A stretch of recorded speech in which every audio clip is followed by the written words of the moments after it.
Alas 7:18 ang ating oras. Ngayon ay Payday Friday. Tinangan natin kung tayo magkakapera. Kausapin natin ang may hawak ng pera ng gobyerno. Ang Department of Budget and Management, si Secretary Amina Pangandaman. Nasa linya natin. Secretary, magandang morning. Magandang morning po, Kuya Jerry. Kumusta po kayo, Secretary? Si Katunying ay Oo nga, pauwi pa lang daw. Hahabol daw, hahabol. Aba, sige. Yun, pasalubong. Secretary, nabanggit ko Payday Friday ngayon, pero ang daming lugar natin na talagang naapektuhan ng bagyo. Sabi ko nga, pumaparada, parang nakapila ang mga bagyo. Eto na naman, may papalapit na naman na super typhoon. Umiiyak na ang mga LGUs. Ubos na ang kanilang mga calamity fund. Kayo hong hinahanap, Secretary. Yun nga po, nalaman po natin na naubos na yung calamity fund dahil yung tendency po ng mga bagyo natin ngayon, lahat papunta sa iisang lugar, parang ang tinatamaan po lahat yung mga nasa norte, so talaga nauubos yan. Pero ang magandang balita naman po, meron naman po tayong kahit paano natitira po na pwedeng maitulong sa ating mga local government units po. Saan po manggagaling yun, Secretary? Sa ating pong NDRRMF, meron pong tinatawag dito na appropriation na QRF. Ngayon yung QRF po natin, meron pa po itong balance ngayon na 200 million. Pero po, kasi kakalabas lang po natin kahapon ng 875 million pesos po para sa DSWD. Ayun. Para po makapamigay na po sila ng mga relief packages at makapag-prepare sila sa mga darating panabagyo. So, nakalagas lang po natin ng 875 million kahapon. Nasa opisina na po yan ni Secretary Rex. Kabibigay nyo lang pala 875 million. Para saan ho nakalaan yon, Secretary? Kailangan malinaw tayo Nagkakasitahan ngayon kung saan ginagamit ang pondo. Para saan po yung 875 million na yon? QRF po. Yan po ano ho ba yung QRF? Special Purpose Fund po tayo. Response Fund. Quick Response Fund. Opo. Ito po ay under sa NDRRMF po natin, yung National Disaster Risk Reduction and Management Fund. Sa Special Purpose Fund po natin under the General Appropriations Act. Pwede po gamitin ito para sa disaster risk reduction or mitigation, prevention and preparedness activities. Gaya ng subalit hindi limitado sa procurement ng equipment, capital expenditures, maaari din po gamitin para sa relief, recovery, reconstruction at ibang gawain na serbisyo na may koneksyon sa natural or human-induced calamities. Ayun. So kabibigay nyo lang pala, ano po ito? Dahil po sa hiniling ng DSWD? Request po. Request po ang DSWD ng 875 million. Parang Lunes po yan. Anong Lunes po. So naglabas na rin po tayo. Nag-request sila dahil naubos na rin ang pondo nila, Secretary? Ganun po ba? Paubos na po. Although meron pa po silang natitirang mga relief packages. Kasi lang kailangan po nila mag-prepare. Kailangan po nila bumili para po mag-prepare sa mga darating na bagyo po. Yun nga po yung mga nasa evacuation center, parang ang nangyari wala nang uwian yung libo-libong pamilyang mga nasa evacuation center, lalo na ho dyan sa Northern Luzon, na yan ang pinupuntirya lagi.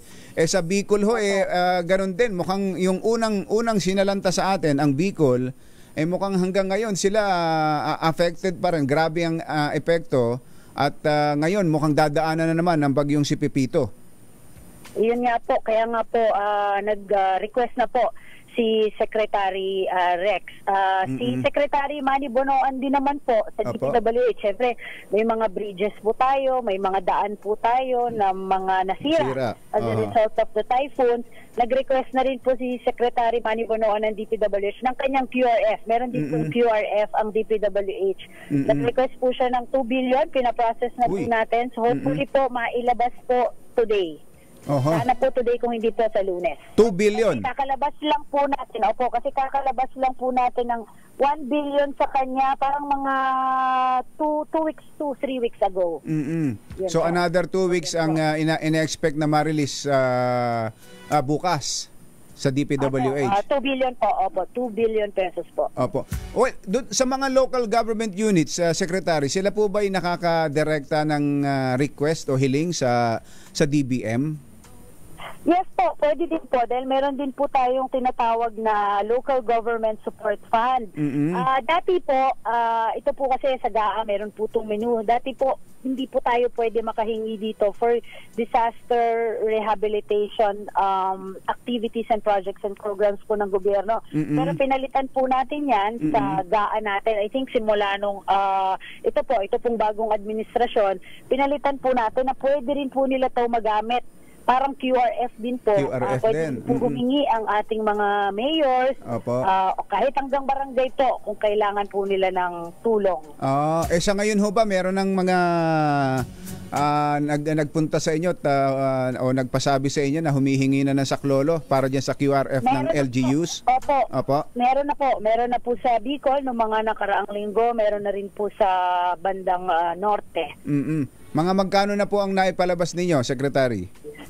Magpapalabas po tayo soon ng 50 million para sa Bicol and then may na-receive po tayo sa area ng Pangasinan, sa Isabela, meron din po yata sa Cagayan. Ayun, yung pong nabanggit ninyo, yung Isabela at Cagayan, lalo na ang Cagayan, mukhang sila yung hardest hit nitong parada ng mga bagyo eh. Opo. Kasama po kayo. Dahil sunod-sunod yung bagyo, ayaw naman po natin silang bumalik po muna sa kanilang mga tahanan for safety reasons po.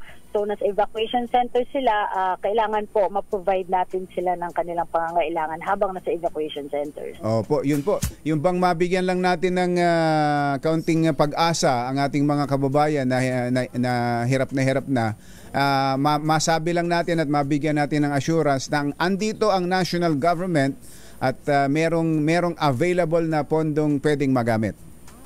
Opo, numero unong utos diyan ng ating Pangulo na huwag po natin na pababayaan ang ating mga kababayan na nasa lanta at paaaring masalanta po ng mga darating na mga bagyo. Opo. Secretary, maraming salamat sa ulat, sa inyong update. Salamat po. Magandang umaga po. Maraming salamat po, Ka Jerry. Bye-bye po. Magandang araw. Secretary Amina Pangandaman, DBM. Ayan, meron pala. Tatahitahimik ang DSWD ha. Meron na pala. Kahapon lang ay inilabas pala 875 million. Yun po ang kailangan talaga para sa mga pagkain, damit, at iba pang mga pangunahing pangangailangan ng mga evacuation, yung mga evacuees na hindi na nakauuwi sa kanilang mga bahay sa mga nakalipas na linggo. At eto na naman, mukhang baka madagdagan na naman yan dahil sa papalapit na super typhoon. Mga